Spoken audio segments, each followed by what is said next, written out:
مغرم قلبي بحبك مغرم يا مصطفانا المكرم يا رسول الله. Di hari Asyura itu ada kejadian yang berkenaan dengan kita umatnya Nabi Muhammad sallallahu alaihi wasallam, magtal Sayyidina Al-Husain bin Ali bin Abi Thalib. Tahu gak hari yang paling bergembira buat mukmin itu hari apa? Mestinya kan kita diajarin doa, ada doa bilang waj'al as-sa'ada yaumina yauma liqa'ik. Ya Allah, jadikan hari yang paling beruntung buat kami adalah hari perjumpaan kami dengan Engkau.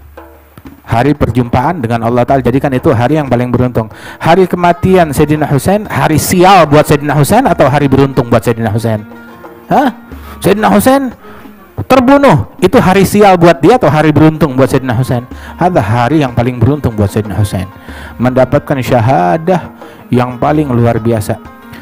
Terus siapa gerangan manusia pertama yang mengetahui wafatnya Sayyidina Husain? Yang pertama, manusia pertama yang mengetahui berita wafatnya Sayyidina Husain adalah Nabi Muhammad sallallahu alaihi wasallam. Nabi begitu tahu, nggak jerit-jerit, nggak uring-uringan, nggak mencaci maki, nggak mengutuk, nggak melaknat, begitu nggak guling-guling di pasir, atau nyambuk dirinya, enggak. Begitu pertama mengetahui berita Sayyidina Husain, begitu tetap ala sabat.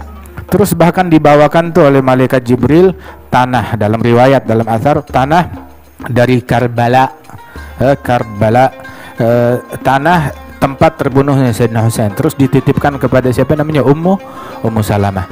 Bilang, bentar, ini tanah begitu, ini tanah adalah dari lokasi tempat matinya cucuku ini, mati syahidnya dia di situ. Begitu, ntar dia meninggal dunia kapan? Begitu tuh tanah berubah menjadi merah. Nah itu dia. Sampai zaman dulu kan tuh kagak ada telepon, nggak ada berita apa-apa. Sayyidatuna Ummu Salamah waktu ngelihat tanah tersebut, pasir tersebut, bilang, sekarang terbunuh cucu Rasulullah sallallahu alaihi wasallam. Tahu dari mana? Itu tanah berubah jadi darah, berubah jadi merah. Itu tanah. Ummu Salamah udah tahu. Sayyidina Husain masa nggak tahu? Dia tahu, dia ngerti. Makanya waktu ketemu sama siapa, waktu mau jalan, Sayyidina Abdullah bin Abbas bilang, astaudi'ukallah min syahid, aku titipkan engkau kepada Allah. Siapa? Engkau orang yang calon mati syahid. Kan ente tahu orang Kufah yang ngomongnya mulutnya bersama engkau tapi pedangnya di atas kepalamu.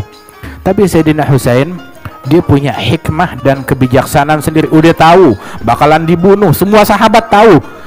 Kalau orang luar aja tahu nih bakalan dibunuh, apalagi beliau yang bersangkutan, masa nggak tahu?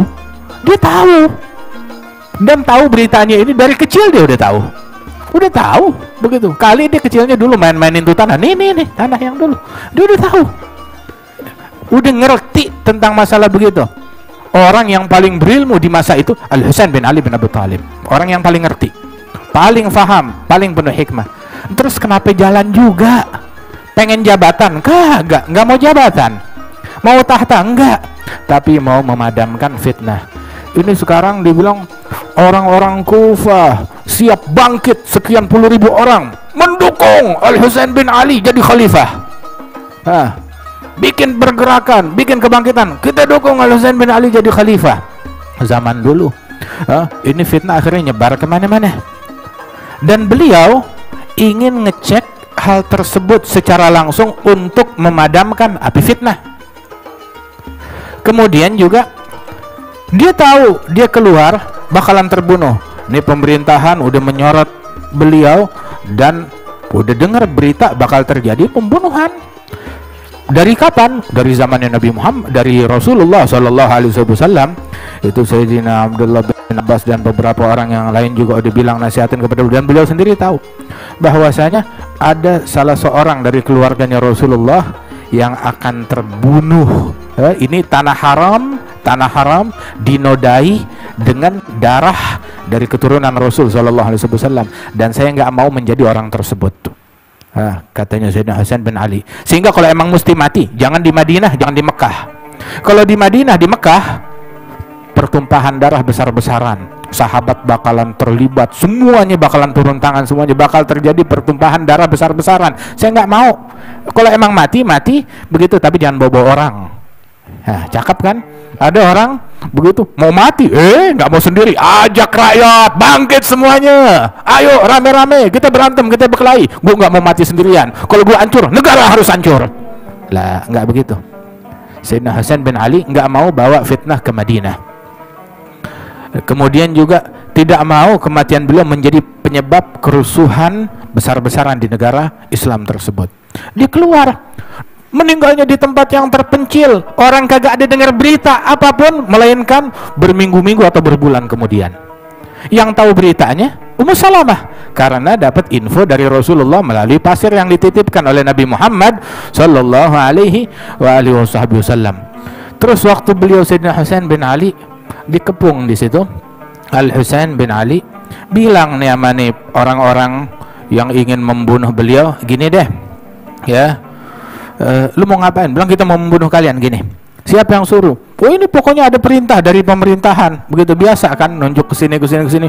Oh pokoknya ujung pemerintahan tertinggi siapa? Yazid. Gini, 3 pilihan. Ente biarin ane jalan ke arah tujuannya ane. Ane mau ke Kufah, begitu lepasin ane biar ane jalan sampai ke tempat tujuan kita. Atau yang kedua, ya biarin kita pulang balik deh ke Madinah, selesai. Atau yang ketiga, ente bawa, lu tangkep gua, bawa gua ngadep ketemu Yazid, ntar ane ngomong atafaham ana Yazid, ane yang ngomong sama Yazid, gua tanggung jawab. Ente mau tangkap kita bawa ke Yazid, ntar ane ngomong sama Yazid, selesai. Lah enggak, potong begitu, bunuh maunya begitu juga. Begitu sampai akhirnya terjadi apa yang telah ditakdirkan oleh Allah Subhanahu wa taala. Terjadilah kejadian tersebut dan diselamatkan dari keturunannya Sayyidina Al-Husain bin Ali adalah Sayyidina Imam Ali Zainal Abidin Ibn Al-Husain Ali As-Sajjad.